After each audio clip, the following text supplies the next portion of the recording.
যত রকমের রান্নাই করি না কেন, কেন জানি আচার তৈরি করতে আমি সবচেয়ে বেশি এনজয় করি। আর সেজন্য হয়তো আমার চ্যানেলে আচারের রেসিপির সংখ্যাই বেশি হবে।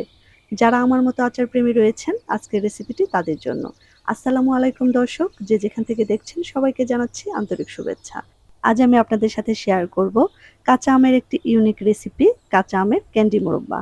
এটা যে কি পরিমাণ মজার একটা জিনিস সেটা আসলে বলে বোঝানো যাবে না। শুধু কষ্ট করে একবার ট্রাই করবেন তাহলেই বুঝতে পারবেন। যারা কোনো ধরনের আচারই তৈরি করতে পারেন না তারাও কিন্তু এটা খুব সহজে তৈরি করতে পারবেন। আশা করছি আজকের রেসিপিটি সবার ভালো লাগবে, আর রেসিপি ভালো লাগলে চ্যানেল সাবস্ক্রাইব করে আমার পাশে থাকবেন।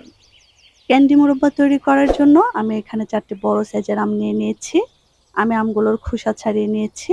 এখানে প্রায় 1.5 কেজির মতো আম হবে। এখন আমি এগুলোকে আমার পছন্দ মতো সাইজ করে কেটে নেব। সবগুলো আম আমি এরকম মোটা আর লম্বা সাইজ করে কেটে নিয়েছি, আর আটিগুলোকে আমি কেটে বাদ দিয়ে দিয়েছি।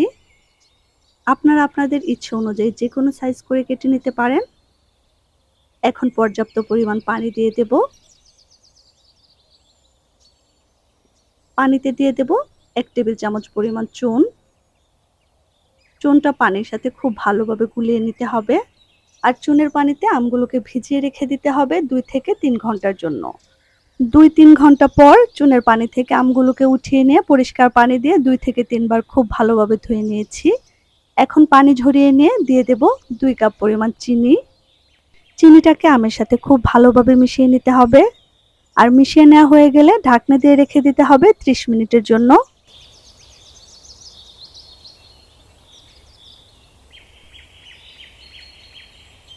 30 মিনিট পর চিনিটা গলে গিয়ে পানি ছেড়ে দিবে। তাই এখানে আর এক্সট্রা করে কোনো পানি ইউজ করতে হবে না। এই চিনির পানির মধ্যে আমটাকে সেদ্ধ করে নিতে হবে। এখন চুলায় প্যানটাকে ঢাকনা দিয়ে বসিয়ে দিয়ে অপেক্ষা করব চিনিটা ফুটে ওঠা পর্যন্ত।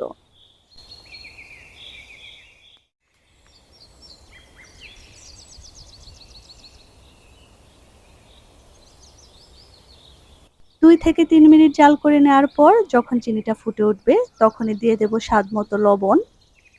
ক্যান্ডিতে সুন্দর একটা কালার আনার জন্য দিয়ে দেব 4 থেকে 5 ফোঁটা অরেঞ্জ ফুড কালার। এটা সম্পূর্ণই অপশনাল, আপনাদের কাছে না থাকলে না দিলেও চলবে। কালারের কারণে এর টেস্টের কিন্তু কোনো হেরফের হবে না। এখন সবকিছু একসাথে ভালোভাবে মিশিয়ে নিয়ে আমগুলোকে ঢাকনা দিয়ে মিডিয়াম তাপে রান্না করব সেদ্ধ হয়ে যাওয়ার আগ পর্যন্ত। তবে এখানে খেয়াল রাখতে হবে যেন আমগুলো সেদ্ধ হতে হতে শিরাটা খুব বেশি ঘন না হয়ে যায়। একটা পাতলা টাইপের শিরা থাকতে হবে এখানে। 3 থেকে 4 মিনিট জাল করে নেওয়ার পর আমগুলো খুব ভালোভাবে সেদ্ধ হয়ে গিয়েছে। আর চুনের পানিতে ভিজিয়ে রাখার কারণে একটা আমের স্লাইসও কিন্তু ভেঙে যায়নি। চিনির পানিতে সেদ্ধ হয়ে গিয়ে আমের টুকরোগুলোর কালার চেঞ্জ হয়ে যখন একটা স্বচ্ছ কালার চলে আসবে তখনই বুঝতে হবে এটা হয়ে গিয়েছে। আমার এটা হয়ে গিয়েছে। এখন চুলা থেকে নামিয়ে নিয়ে ঢাকনা দিয়ে শিরার মধ্যেই রেখে দেব 7 থেকে 8 ঘন্টার জন্য। খুব ভালো হয় যদি সারা রাতের জন্য রেখে দেওয়া যায়। শিরার মধ্যে আমগুলোকে সারা রাত রেখে দেওয়ার পর আমগুলো শিরা শুষে নিয়ে অনেকটাই শক্ত হয়ে গিয়েছে। এখন আমের টুকরোগুলোকে ভালোভাবে শিরা ঝরিয়ে নিয়ে একটা ট্রেতে বিছিয়ে দিতে হবে। সেজন্য আমি একটা ট্রেতে প্রথমে সামান্য পরিমাণ সরিষার তেল লাগিয়ে নেব।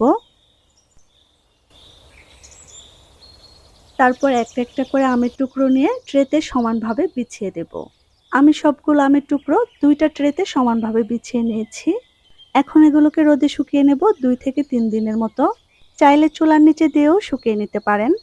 2 থেকে 3 দিন শুকিয়ে নেওয়ার পর এটা খুব সুন্দরভাবে শুকিয়ে গিয়েছে। আর এটা কিন্তু কটকটে ভাবে শুকাবে না। উপরটা ড্রাই আর ভেতরটা জুসি থাকবে, অনেকটাই কিশমিশের মতো। এটা কিন্তু ভীষণ মজার একটা ড্রাই ফ্রুটস আইটেম। একবার বানিয়ে সারা বছর সংরক্ষণ করতে পারেন। আর বাচ্চারা তো এটা ভীষণ পছন্দ করবে।